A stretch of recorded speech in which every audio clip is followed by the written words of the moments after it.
There's something relaxing and uplifting about a garden of wildflowers and a good tune. Personally, I'm partial to slow, sad country songs.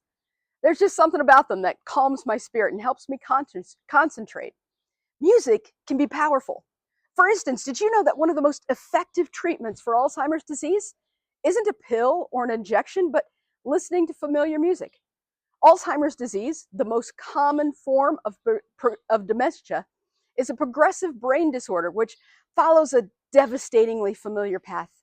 It begins by robbing a person of their memories before destroying their cognitive abilities.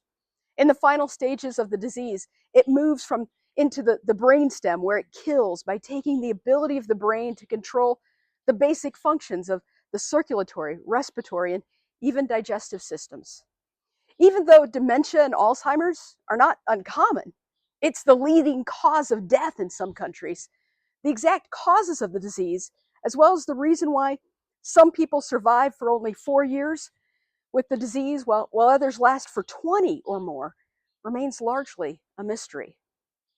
Amazingly, doctors have discovered that music can bypass the damaged areas of the brain. Patients who have difficulty with speech find that singing can help them communicate. The rhythmic patterns of a song help patients who struggle with mobility to walk better. Music connected to pleasant memories also helps to alleviate anxiety and calm people who find themselves confused and unable to string their thoughts together. According to one doctor, people with Alzheimer's may come alive again when they hear music. Some start dancing alone or with their caregivers, which is a very big deal. Caregivers find the person lost to them in the context of music. Of course, the power of music is no surprise to most believers. Music is an integral part of Christian worship. And the longest book in our Bibles, the book of Psalms, is a songbook. As we've been working our way through the book of Psalms, we've seen the way that music shapes our praise and even our laments. Today, we're going to focus in on the wisdom Psalms and how they can reshape our thinking. Foremost, wisdom Psalms are important to impart to us a sense of awe and wonder at God. While some of the Psalms include musical instructions like Selah, to pause or add emphasis, the original melodies have been lost to time. However, we can imagine these Psalms had similar effects on their listeners that hearing a beautifully sung or played piece of music has on you and I.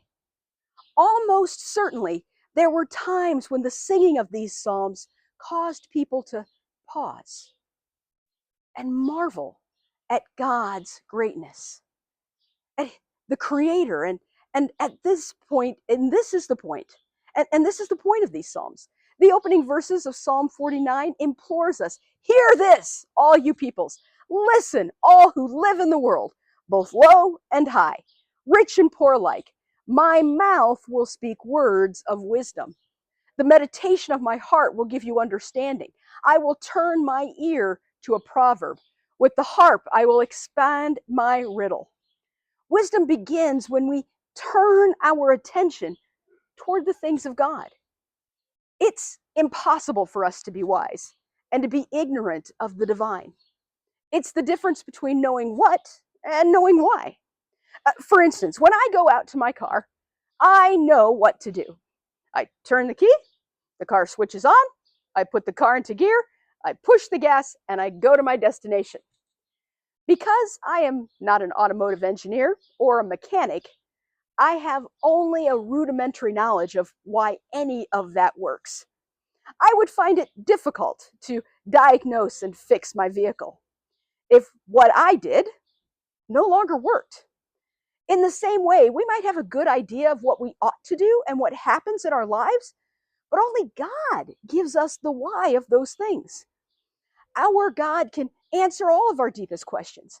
He is the answer. He is the prime mover of the universe. To him is to know him is to know one who has designed everything and can fix everything. Knowing God also allows the psalmist to put life into perspective. And many of the Salvation Army summer camps in the USA, they have high ropes courses. These courses help to build the confidence of the campers by having them complete tasks 10 to 15 meters off the ground. Oftentimes, people wonder if these are dangerous. But the truth of the matter is that the staff who run these courses have gone through many hours of training, that everyone on the course is strapped into a harness and has someone on the ground prepared to arrest their fall if that should happen. And when we view things from that perspective, those high ropes courses, they might just be the safest activity at camp. In Psalm 49, verses 5 and 6, the psalm asks, "Why should I fear when evil days come, when wicked deceivers surround me, those who trust in their wealth and boast of their riches?" You see, like the campers on those high ropes courses, the psalmist has no reason to fear because they know that they are secure. They're not secure because of their great wealth. According to verse 8, no amount of payment is ever enough to rescue them from the grave. And they're not secure because of the great power, even if they had named a place after themselves. According to verse 11, their tomb is their final home. No amount of money or power will save them, but God will redeem me from the realm of the dead. He will surely take me to himself. Psalm 46:15. Understanding that God is the eternal who rules not merely this short life, but shapes and rules over the next, gives us the wisdom we need to live righteously, to live victoriously. Jesus taught a similar lesson in Luke 12:16 through 21. You might be familiar with the story. There's a rich man, and he experiences an abundant harvest. So he decides he's going to tear down his barns and build bigger barns to store all the surplus. But God says to him, "You fool, this very night your life will be demanded from you. Then who will get all you have prepared for yourself? This is how it will be with whoever stores up things for themselves, but is not rich toward the things of God." Luke 12, verses 20 and 21. Wisdom is knowing that however long we live here on the earth, our eternity will be much, much, much longer. Wisdom is knowing that no material thing from this world is going to follow us into the next.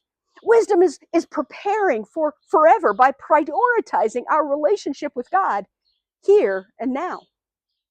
This message was just as radical in biblical times as it is in our day and age. Just as the ancient kings filled their tombs with swords and gold and food and even slaves to serve them in the afterlife, you and I, we can be guilty of surrounding ourselves with all the comforts of this world. Well, what became of those ancient tombs? The items which survived the grave robbers, they now sit in museums as a testament to the fact that in the end, they're just useless spectacle. History itself has a sort of Alzheimer's disease, where the things that we believe made us great are quickly forgotten. What remains for eternity is the sweet songs of our worship and the precious acts of our righteousness. The wisdom songs beg us to turn our eyes from the distractions of this world and to look heavenward. They ask that we raise a hallelujah while we still have a voice to do so, and that we might join the heavenly chorus. These psalms affirm that the wisest thing we can do with this life is to live every day looking toward the next. God bless you today.